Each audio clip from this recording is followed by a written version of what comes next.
We're learning Sfas Emes Weekly Parsha Korach Shnas Tov Reish Lamed Hey 631.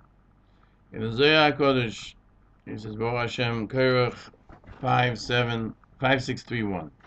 In the Zohar Kodesh, Korach, we find Korach disputed peace and Shabbos. Why peace and Shabbos? What does it mean in the Zohar? That we find that Shabbos is the name of HaKadosh Baruch Hu. One thing. We also find that HaKadosh Baruch Hu is called Sholem. That's why in a bathhouse, it's a question whether you can say the name Shabbos, say good Shabbos, or name Sholem. Because HaKadosh Baruch Hu is called Sholem from a concept that everything comes from that completeness. Shleimus HaKol, a completeness of everything, which is found only in the innermost point of a person. And HaKadosh Baruch Hu, who makes everyone exist, that's the completeness. It says Kutsha Barichu when we say in Kigavna before Baruch Hu in Nusach Chasidi, which is called Sfar, or Nusach Hari, HaKadosh Baruch Hu doesn't sit on his seat of glory until everything is gathered together on Shabbos with one completeness. And that's Shabbos, that all of creation is elevated and brought to that point, which is called Rosa Diyecha, the secret, the essence of oneness. That is the internal life that we find in all of God's creations. And the root of everything is one root. That's why it's called one secret or one hiddenness. And this means that we can be brought to get this togetherness through action of the whole week, which when we're working during the week, in a sense, we're dispersing our abilities for the physical world. We gather them together on Shabbos to present before our Kodesh Baruch Hu. That's why it says in the Pasuk, Las is Shabbos, to make the Shabbos. In other words, to bring the light, the illumination of Shabbos to the weekday activities that we did, as I mentioned elsewhere. And we can learn this from a Kal V'chomer. Kal V'chomer means inferring something which is simple from that which is more difficult. From what it says, that there is no one from Yisrael that cannot bring himself close to Hashem without nullifying himself to the generality of Klal Yisrael, by being part of the Jewish people. From that, he can become sort of nullified to the existence of the whole, and therefore he becomes part of the root of life, which is HaKadosh Baruch Hu, who is Yoitzer HaKol, who creates everything. And we know that the Machlokes Korach was that everyone should be measured on his own levels, be able to do everything on his own without others. But that wasn't what HaKadosh Baruch Hu wants.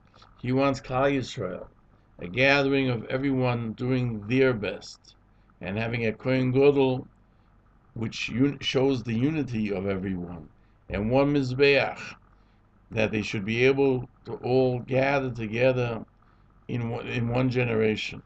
And the objective of the service of everyone should be to nullify himself to the general, and the klal and the prat. That's where we have the concept of the general and the individual. Everyone has their task, but they're part of the overall picture. And therefore he said, Kol Edo. The Korach said the entire gathering is Kedoshim. And the Zohar Kodesh says, Kohen is Kodesh, and Levi is Torah. The Kodesh, he's sanctified from his beginning. In Torah is different. The Kohen is sanctified from his Kedusha, but purification comes from what a person actively does to push away Tumah, which is impurities. As we find in the Pasuk, the question Posik says, who will give us pure from that which is impure? In other words, Hakadosh Baruch Hu has the ability to take something that's impure and make it pure, just like we do with gold. We refine it. So we do it with silver. We refine it. We have to refine ourselves also. And Hakadosh Baruch Hu chose Aaron HaKohen to be Kodesh Mirechem, that he's born Kodesh. How do we comprehend that? There's a sanctity that was given to him from HaKadosh Baruch Hu and to Aaron from HaKadosh Baruch Hu and to his seed until the end of time. And that's not from his own simple action, what he accomplished, but was given to Aaron by HaKadosh Baruch Hu.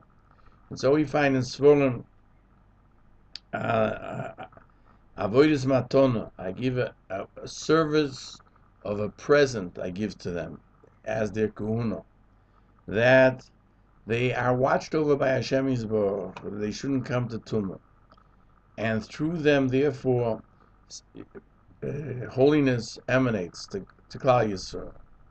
And when Korach said, all are holy, that was true.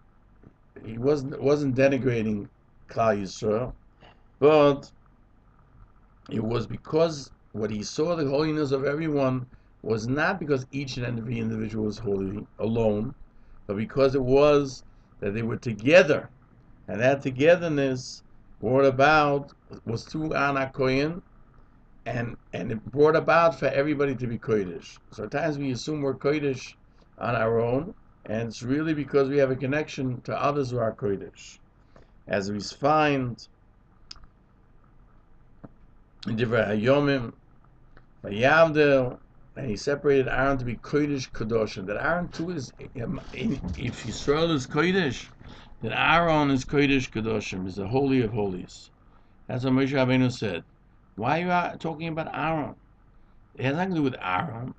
Here he accepts that which HaKadosh Baruch Hu gives him, without changing, as we learned. Aaron HaKohen didn't change. He remained Aaron HaKohen, who understood that what he's doing is not because he's unique. It's because HaKadosh Baruch Hu does so. As it says, Aaron did so and he did not change. Not that he didn't change what should be done. Obviously, he had to do what he was told to do, but it didn't change him from comprehending who he was. But not to place his own individual identity, because he always knew that he's only a vessel that through which the holiness of Hashem is brought into this world. And there was no reason for Korach to be jealous. Adarabah, the exact opposite. The level of Aaron is to make oneself nullified. Aaron Mahu, the word mo, V'anachnu mo, what are we? There's no essence to Aaron. He's doing that which he's commanded by Hashem. There's no selfishness in it. Furthermore, Korach said, he also said, isn't it enough? Moshe Rabbeinu said that Korach, isn't it enough that the Levim were also separated? Because since Korach made a mistake, he thought that the Levim had a special uniqueness because of what they were, as opposed to what they received, a special thing to be a helper to the person who's doing the avodah of HaKadosh Baruch Hu, not on his own merit. Of course, Aaron had his own merit, but not because of his own merit, but because HaKadosh Baruch Hu wanted it that way. But if Korach would have known that no person can get to do the service for HaKadosh Baruch Hu only because HaKadosh Baruch Hu separated the Levim specially and brought them close, then he would have understood that that's the way a person should be. He should nullify himself, not nullify himself alone. He should place himself within the general Klal Yisrael, because if it would be up to each person to merit from his deeds alone, we would never be able to achieve that which we have to achieve in the service of HaKadosh Baruch Hu. And that's why the message that we have to know on Parshas Korach, the Klal Yisrael is a unit, one unit, it's made up of three parts, Kehanim, Levim, Yisraelim. It's made up of 600,000 souls. This is a beautiful piece of Sfas Emes in Tufresh Mem Gimel on last week's Parsha of Shlach, which emphasizes that each individual has a way of participating in Torah, being part of Klal Yisrael. May we merit being part of Klal Yisrael, thereby enhancing the ability of Klal Yisrael to receive the much awaited coming of Mashiach Tzidkenu b'mehera v'yameinu. Amen.